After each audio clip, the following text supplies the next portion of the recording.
Hello, snowboarders of the internet. I'm your host, Avran LeFeber, and this is Top 5s, the only weekly Top 5 show at snowboarding that you tune into to find out which companies aren't really marketing their boards as best as they could. That's right, we're talking about the underhyped boards that aren't going to get as much love for this season as others from their brand. If you're thinking of picking any of these up, we do have affiliate links down in the description below. That way you don't have to go looking for them yourself.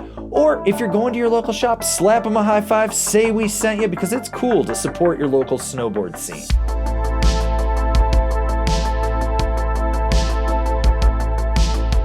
Number 5, the Nidecker Sensor Team. Now, when you look at the Nidecker lineup, you have Sensor, Sensor Pro, Sensor Team, Sensor Mons, plus the women's sensors. That's a lot of sensors. Probably more than what's in my car, which check engine lights on. Anyways, that's another story. What's going on with this is that when we were looking at Nidecker as a whole, we're like, this board kind of falls in a gap, even though personally for TC and I, we found it to be our favorite in the sensor lineup. It's the most approachable one with the most versatility towards it. It's got great pop, great edge hold. It's a board you can take all over the mountain, even though it is more freestyle centric. Number 4, the Jones Aviator 2.0. Unfortunately, while this board is absolutely amazing, with the new Howler coming out and what Jones is doing with their lineup, the Aviator 2.0 just sort of sits in this weird limbo space where it's not getting the love that it should. Personally, I loved it. I got out, I rode it. It was absolutely amazing, and you can check my review out on it. But in terms of marketing and the push that we're seeing, the Howler has kind of beaten it, and that's a great board too. I'm not denying that. But for the person that's looking for something like the Aviator 2.0, they're not getting it pushed as hard as other boards from Jones. Number 3, the Nidecker cheat code. I know, another Nidecker on this list. Well, the cheat code is just a twin version of the Score, a board that TC and I absolutely love. And funnily enough, TC had joked that the Score was just a little cheat code, and then the next year it was a twin after he had said, hey, this would be great if it was a twin. I don't know if that's just wishful thinking, coincidence, serendipity, working all as one, but kind of funny there. The thing is, though, it's going to be overshadowed by the Sensor and the Sensor Pro in the Nidecker lineup. It's a board that it's not got the greatest tech story. It's not a board that's going to get a crazy big push, but for us, we are pushing it a little bit more. We do think that this is a great board, so we wanted to hype it up and let you know that, hey, don't overlook it if you're an intermediate rider looking for a twin park board. We're about halfway through this video. Why don't you give it a thumbs up? And if you haven't already, subscribe, click the bell, get those notifications. That way you're not missing any of the programming we've got coming out for you. Number 2, the Rome Boneless. I loved this thing when I got on it. It was amazing. And when I was talking to the marketing director at Rome, and I was like, hey, this board's absolutely amazing. It's not like the old Boneless, which I snapped one literally bomb dropping 5 feet off the side of a cut jump, and it just completely snapped. I know a lot of people that have. This is not built like that. Want to stress that enough. But the marketing guy told me, he's like, yeah, I wish I could get more team guys riding it. It's a really good board for what it is.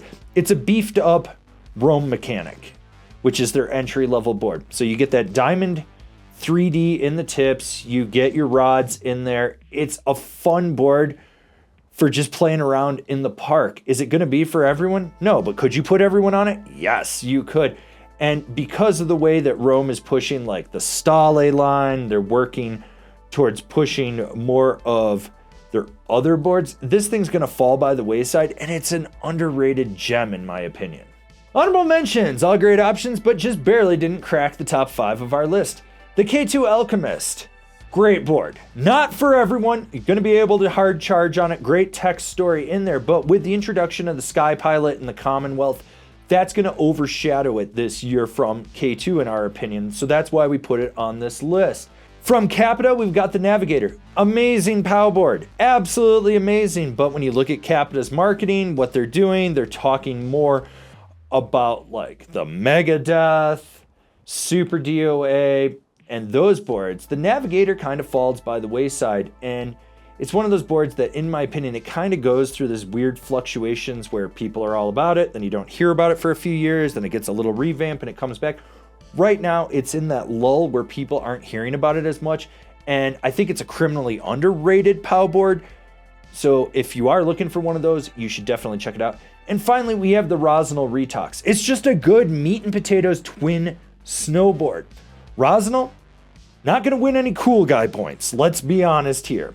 It has the worst core score in snowboarding, but their boards are actually good. And the Retox is just a good cambered twin snowboard that you can go out and rip the park with and not worry about it. If I still lived on the East Coast, I could ride this thing every day where I grew up at, which is Holiday Valley. If you're ever in Western New York, definitely check it out. Like I said, these were all great options. They just barely didn't crack the top 5 of our list. Like what we're doing over here? Want to support us further? Swing on over to Angry Snowboarder VIP and become a member. Sure, I could tell you more here, but I got a video over there that explains it so much better. And the number 1 underhyped board for 2026 is the Nitro Dinghy. I love this thing. They put 3D in it. It's absolutely amazing. It's in the Quiver lineup now, and that is a big lineup with some really heavy hidden boards that do get a lot more attention than this thing.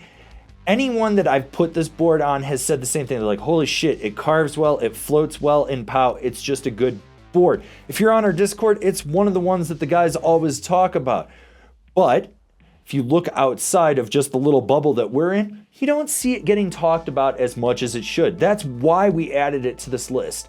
TC and I were like, hell yeah, let's push a Nitro this year because this is a really good board that's criminally underrated. All right, this has been our top 5 underhyped boards for 2026. These are the ones that are kind of flying under the radar. They're not getting as big of a marketing push as they could. And we wanted to just acknowledge that these are still great boards that people shouldn't overlook. Now, if you're not feeling this list, go watch our top 5 overhyped boards, the ones that are guaranteed to sell out, because that's probably what you really want. You want that cool guy score, don't you? Go watch it now. I dare you.